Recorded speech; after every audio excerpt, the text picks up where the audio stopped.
Hey folks, welcome back to the Casa once again. So it is 2 days later, a little over 36 hours, just because I had to do some stuff that I had forgotten to do and what have you to get set up. But we are finally at the point where we're going to pull out this onion broth and can it up. So, just a quick little note here. This recipe, I found it off of YouTube. Of course, you know, like I said, I've been binging a bunch of stuff, and I found it on a gal, Heather, on the Needy Homesteader channel, and I've been watching a few of her videos and stuff, some of the older stuff there, and whatnot. And so I got to looking at some of the newer stuff, and it turns out that I guess about a month and a half ago, her and her husband and a couple of her kids were apparently in a car accident. Drunk driver crossed the line, hit them head on. Unfortunately, her husband was killed outright, and her and her kids were injured pretty bad. She's still in the hospital at this point, apparently. So, you know, so this is kind of just a shout out to her a little bit, just to say, hey, you know, trying out one of your recipes. We'll see where it goes. I'll put a link to her channel and stuff. Of course, all the other channels as well down in the doobly-doo. You know, best of luck to you, Heather, and you know, hope you get a speedy recovery and stuff. Hi, baby. So I have not canned in years. The last thing I did was last summer I made a bunch of hot sauce and I hot packed that, and I did a bunch of watermelon rind pickles. And those were just refrigerator pickles, so I didn't even hot bath them. So it has probably been 15-20 years since I actually canned, pressure canned. And like I had said, like I mentioned to you guys, I found my mom's old canner here at the house, going through stuff. Yeah, baby, I know. You hear me. Here, let me close the door. I'm bothering you. I'm sorry. I'm interrupting your rest. So, I pulled it out, and I figured that in honor of the fact that I'm going to be doing this for the first time in forever, we'd go ahead and use it. So I ordered parts for it because, you know, it's been sitting for a long time. The rubber was still pliable and stuff, but it was, you know, But unfortunately, even though the new rubber's in the mail, I can still get parts for it and stuff. It was supposed to be here this last week, the end of last week, then it was supposed to be here today. It's delayed. Apparently it's delayed in the mail. You know, I'll get it when I get it. But what I decided to do, and I needed to do it anyway, because neither that canner nor my Presto has been used. Excuse me. So I put them both completely apart, washed everything, checked all the seals, put them all back together, and I ran them both at pressure for 15 minutes. Brought them up to 10 psi and ran them for 15 minutes. Didn't have any problems with either of them.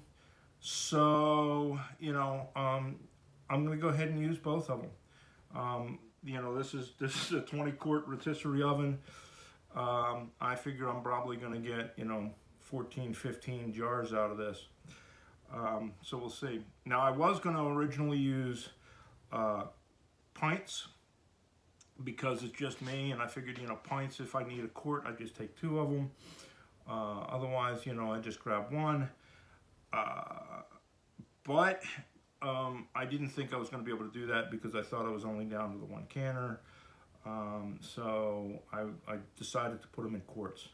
and that's fine. I'll put them in quarts. If I use one and I don't use it all, I'll put a lid on it and go from there.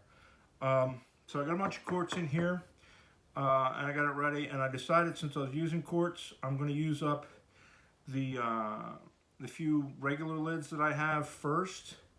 I've got about 14 or 15 regular mouth quarts. Everything else is wide mouth.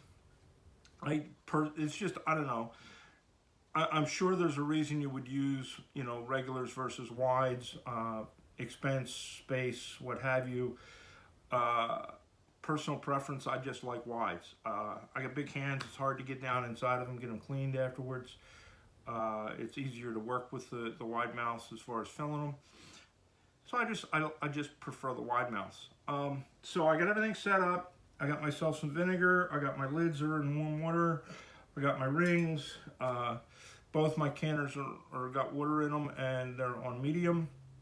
Now I filled the Presto based on the book, but the old Sears Maid of Honor canner, I added a little bit more water to it. The reason I did that is if you read both of these, and definitely if you do this, read your instructions, read your books, read them 2-3 times. The Presto calls for 3 quarts of water. It doesn't call for inches. It shows in the book that there's a mark on the canner. There is no mark in the canner, or I'm blind, one of the two, and there's a little of both probably. So I did 3 quarts in it. That comes up to just about 2 inches of water. The Sears one calls for 2 quarts of water, and it ends up being barely an inch, just over an inch. And I could be wrong. It just seems really low to me. So I went with 3 quarts. I added an extra quart. I don't think it's going to hurt anything to have the extra water in there. I'd rather have the extra water than have it go dry, so long as, of course, it doesn't, go over the jars, because we are pressure canning, not water bath canning. So that being said, I chose to err on the safe side, and I just added some water. So let's get this going. Now, one of the things I did is I have a portable, or one of those roll around portable dishwashers. I don't have a built-in, and I always wanted to have a kitchen with an island in it. And I just discovered I've got an island. I rolled my dishwasher over from where it normally sits by the sink, and it makes a perfect counter space, just kind of an L-shaped thing to be able to do this. So we're going to do it right here. And it lets me just go ahead and pull my jars out. Boom. There we go. Now all my jars have been in my dishwasher preheating, because hot liquid, hot glass, hot canner. That way you don't get thermal shock and this doesn't explode on you or anything else. So let us take a look at what we've got here. Now, like I said, this has been a little bit longer than 36 hours, probably closer to 48 at this point. But that's fine. But look at that. They're all cooked down. I don't know if you guys can see that or not. I don't want to make a mess. They're all nice and cooked down. And we will see what this looks like. I cheated a little bit, and I took a white bowl and I put some in it. It's a pretty yellow color. So there we go. Now, got my jar, got my funnel. I'm going to use, now in Heather's videos, she's using cheesecloth, double up cheesecloth, fine mesh cheesecloth. Somebody in her comments suggested coffee filters. Well, I got coffee filters around here. I'm just going to use coffee filters. One thing I am going to do though, is I'm going to take a strainer and I'm going to put a strainer on top of that. Now, probably kind of a little bit of overkill, but here's my thought process. If I get pieces out, and I get big pieces out, it clogs the filter up. Then I got to throw the filter away, get a new filter, do it. If I use this and I get big pieces, I can dump them in the sink real quick, come back, continue to fill. Now, we're going to fill these up to 1 inch headspace, which on these jars is right at about the ring level here. So I'm just going to use the ring level. We're going to go from there. All right.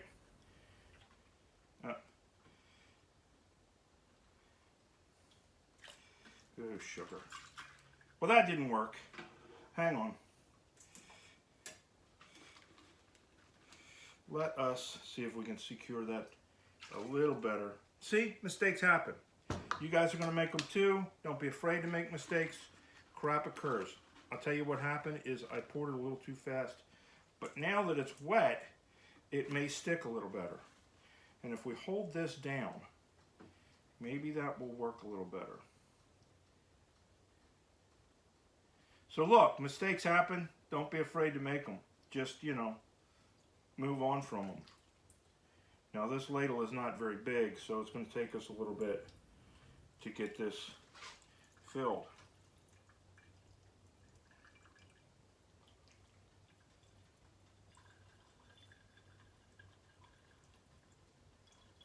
And it's going to take a little bit, apparently, with our coffee filter. So coffee filter may not be the best way to go with this. We may just use the strainer because this has taken a while. I don't know if the juice is worth the squeeze on that.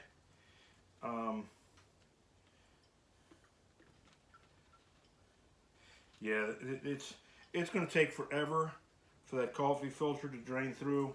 You know what? I think we're just going to use the fine mesh. We're going to end up with a bit of, maybe a bit of cloudiness. They're not going to be as pretty as Heather's, but they're going to work. And you know what? A little bit of extra particulate in there is flavor, right? So let's just go ahead and just use the strainer.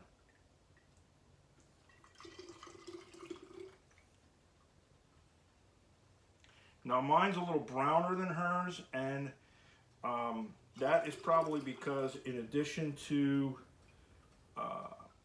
the onions and the turmeric, I used my leftover carrot peels from the carrots that I was doing for to be able to dehydrate. So you know, mine is a little darker, and that's okay. I can live with that. I mean, look, I'm not entering this in a 4-H contest at the fair. You know, I had my days doing that. You know, this is for me, myself, and I. There we go. Let's see what that looks like. Yeah, I mean, it's a little cloudy and it's a little darker, you know, but hey, I like it. You know, we'll see. We'll see how that goes.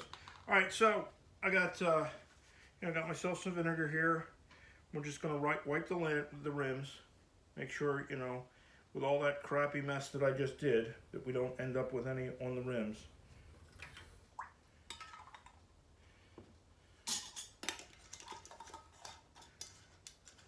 And if you can't get it to start right, back it in the wrong direction a little bit, wait for the threading to engage, and then go from there.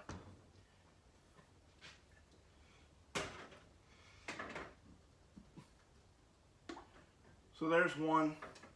This is supposed to fit 7, and the other one is supposed to fit 7. So we'll go from there. And do one more, and then so as not to bore you guys, I'm just going to fill all the rest of them, and we'll get it all done.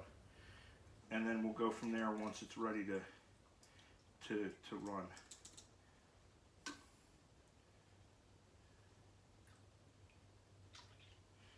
Now what I need, what I should have,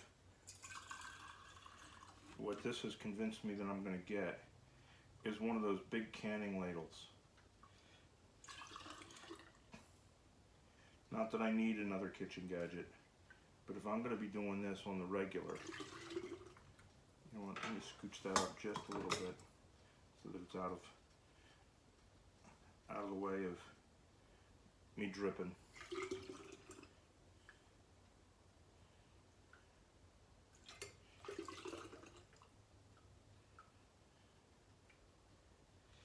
So yeah, like I say, I would encourage you guys to go over and check out Heather's channel. Like I say, it's the Needy Homesteader. You know, she's got a lot, not just because of what happened to her either. I mean, she's got a lot of cool stuff, and she tries really hard to get things properly done and to educate people along the way. So she has a ton of good information over there. All of the channels that I'm going to list down at the bottom do. Like I say, I've been watching a bunch of them, so you know, go check them all out.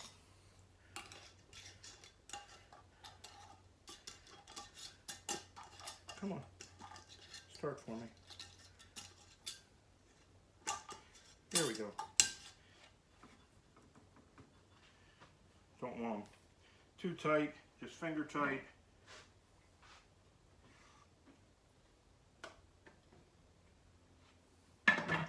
I know, shouldn't be grabbing the gauge like that, but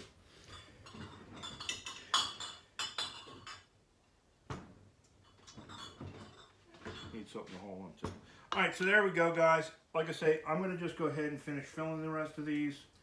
When I'm done, we'll come back and I'll show you the rest.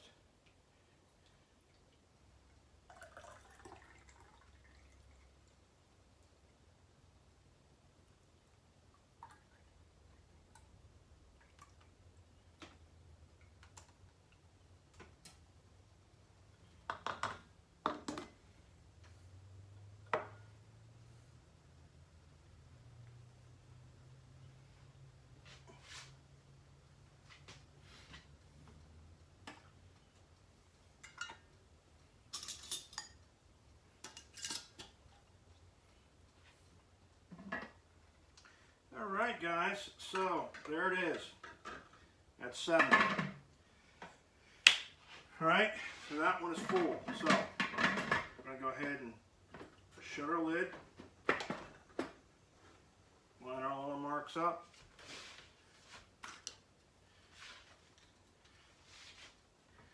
All right, and we're going to turn this one all the way up. All right.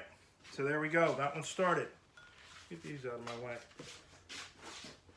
So, that one is going to come up to pressure. We're going to let it run for 10 minutes to get all the air out. And then we will put our weight on. We will let it come up to our canning pressure, which is 10 psi. This one's got, I have a weight, just a regular weight for this one, so it's a 15-pound weight. So I gotta watch the gauge on this one. I can't just listen. The other one has a split gauge. I'm able to change the gauge, so it's got a split weight, so I'll be able to change the weight. But it doesn't have a gauge. So, you know, first world problems, I guess. I did order a split weight for this maid of honor. So I'll be able to put a split weight on that. But we'll wait for this one to come up. Once we've got steam coming out of it, we'll wait for steady flow steam. We'll let that go for 10 minutes. Once that's done, we'll put our weight on it. We'll let it come up to 10 psi. And we will run these for 35 minutes because they're quarts. If it was pints, we'd be running for 30 minutes. We'll go from there. Luckily, I've got these little stupid POS timers that I picked up. Our Kmart went out of business here, and the store closed, and I went up there, and I had to find a bunch of these in the barbecue department. They're temperature probes and timers, little AAA battery. They're pieces of junk. They're hard to operate. And what have you, but they're nice little, you know, kind of telltales if you're out.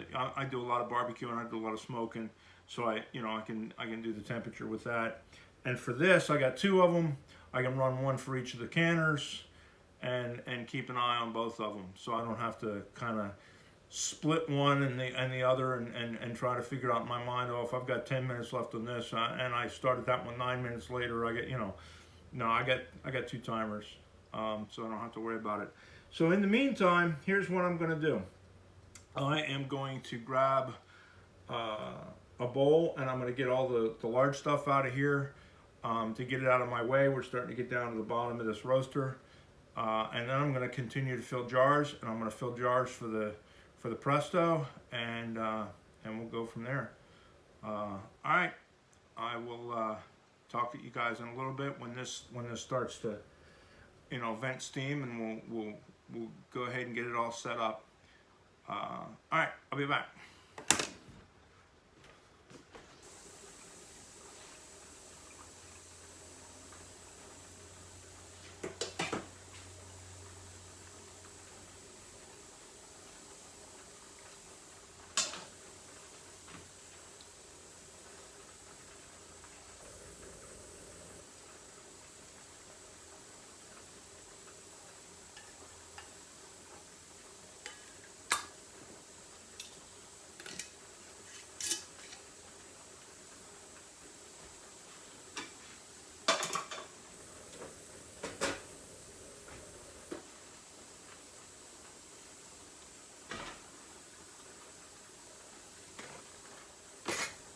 Alrighty guys, so last one.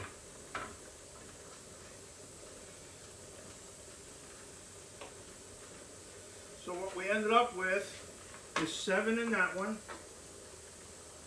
and 2, 4, 5 in this one. Not too bad, not too bad. So we're going to go ahead and close this lid up.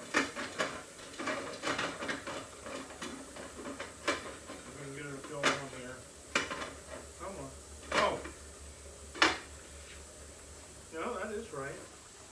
Where's my damn marks? There's my marks. Yeah, that is where it sucks.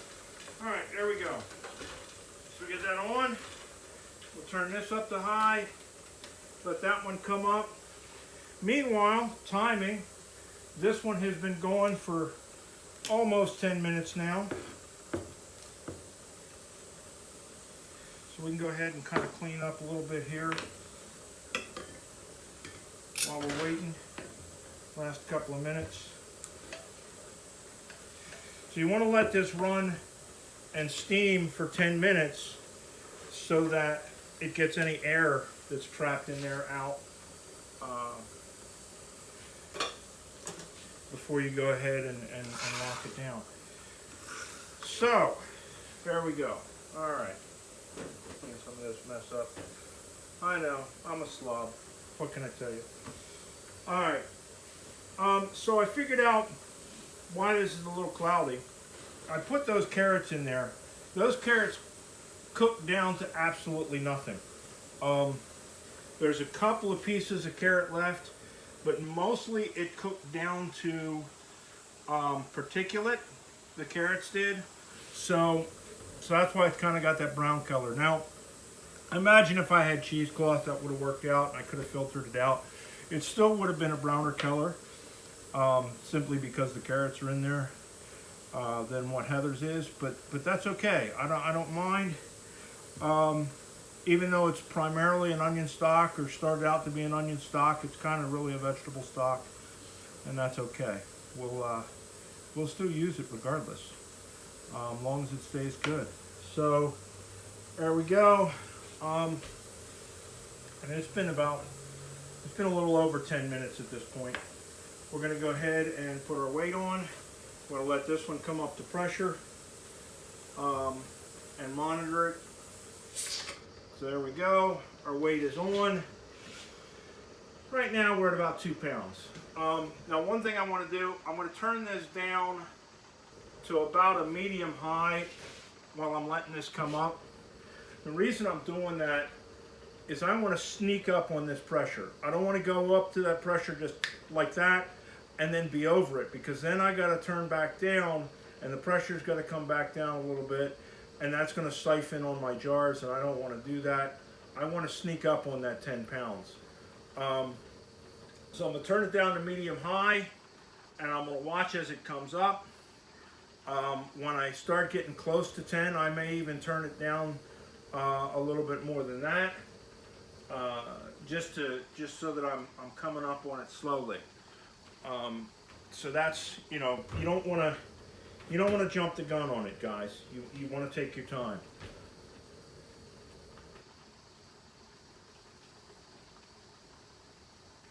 Now, when I tested these, I tested them on this burner, so I know exactly where on that burner to set my my temperature control. This burner I didn't test it on. Unfortunately, that back burner doesn't have as much space behind it, so I'm not completely centered on that burner. I'm a little forward on that burner. It's covered, but you know, it's not as on there as much, so I may not be getting as much heat in. So I may, you know, have to fart with this one a little bit more to get it to come to the right pressure, you know, or to keep it at the right pressure, but we'll see. So there we go. We're gonna wait until this one, like I say, comes up to 10 psi. We'll start our timer. We'll do 35 minutes on this one. This one comes up and we vent our steam for 10 minutes. We'll start the timer on that one. When it comes up to pressure, we'll do 35 minutes on that one because we're doing quarts in both of them. If we were doing pints, again, we'd be doing 30 minutes, but we're doing quarts. So there we go. We'll go from there. And I'll come back. I guess at this point, we'll go ahead and wait for it to come up. And once it's been 35 minutes, we'll take them off the heat. We'll let them completely cool down. And we'll come back when they're when I pull them out. All right, guys. All right, you guys take care, and I will talk to you later. Bye.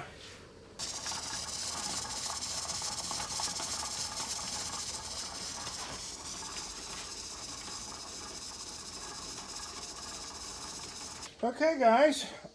So we are done running both. This one's just cooling down at this point. I'm just waiting for the seal to go down, and then we can, you know, give it some time and take the weight off, and then we can crack the lid. You don't want to rush it. You just want to take your time because you don't want to, you know, ruin all the work that you've done, all the hard work, what have you. So, let's take a look what we got. So, it does not look like we had any siphoning. Our water's still just as clear and clean, I guess, as it was when we started. So that worked out well.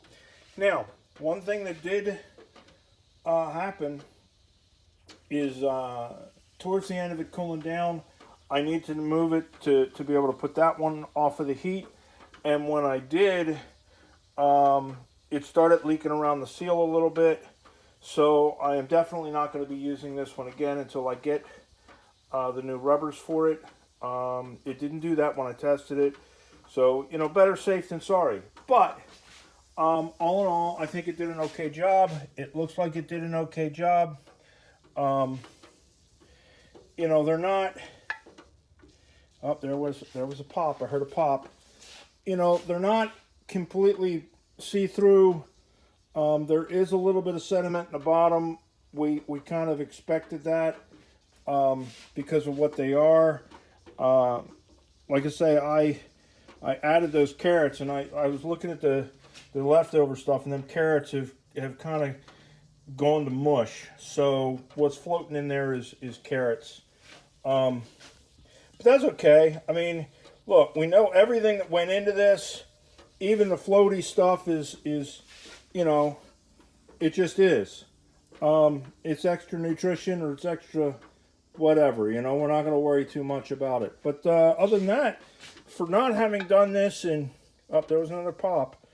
In years and years and years, oh, there we go. Now they're really starting. In years and years and years, you know, for my first, I'm happy. You know, so yeah, there you go. Success, Heather. You know, they're not pretty golden like yours are, but they, you know, they're functional. They'll work. I'll definitely use it. Now, a couple of things I wanted to mention that I didn't mention. I kept saying, you know, I let it go up to pressure 10 psi. Now, the thing with that is, keep in mind, I'm in Maryland. My altitude here is probably 200 foot above sea level, if it's that. So for me, 10 psi is right. For you, it depends on where you are. So you gotta know where you are in order to make a determination on that. You may have to can at 15. I don't know anybody that cans at 5 psi, but you may have to can at 15 psi. So check and make sure where you're at and find out what what your pressure is for where you are. The times stay the same pretty much, but the pressure changes. Now, one other thing to be aware of, and I thought I had checked all my jars prior, and when I was doing the canning, I did run across a jar that to me was questionable. And one of the things you want to do, of course, look for cracks and things like that. Look for chips on the rims and stuff. But these days, manufacturers are making their sauces and their this and that and the other at the store fancy, and they try to make them look home cooked. Be aware of what the jars that you have are, because I'll be damned if that does not look like a regular mason jar. But if you read the label, it says Nanny's Oven. Now, I doubt that's a canning jar. It was in with my canning jars, but I doubt that that's a canning jar. That's damn sure not a brand I've ever heard of as far as canning jars. That's probably a spaghetti sauce jar from the store. How it got in there, I don't know. But I'm not going to use it until I know better. And, that's one of the things to be aware of. Check that stuff out. Don't make the mistake and grab the wrong things. I checked the rims and stuff, but I did not check the labels. And luckily, I caught it while I was filling jars. So there it is, guys. I still have this one that I have to wait on it to cool, that I can get into it. And we'll see how that one did. But overall, for not having done it in forever and a day, there's another one. That makes me happy. That's my happy noise. So yeah, so there you go. And like I say, I'm going to put a link to Heather's channel, the Needy Homesteader with a K, by the way. Not needy as in I need things, but needy as in makes bread. So yeah, so check her out, what have you. Wish her the best if you feel so inclined and so motivated to do so. And I'm going to put the other folks that I've been following lately down in the doobly-doo as well. So go check them out, pay them some love too, because I'm getting a lot out of them. So should at least give that much back, right? All right, you guys take care and stay loco. Bye.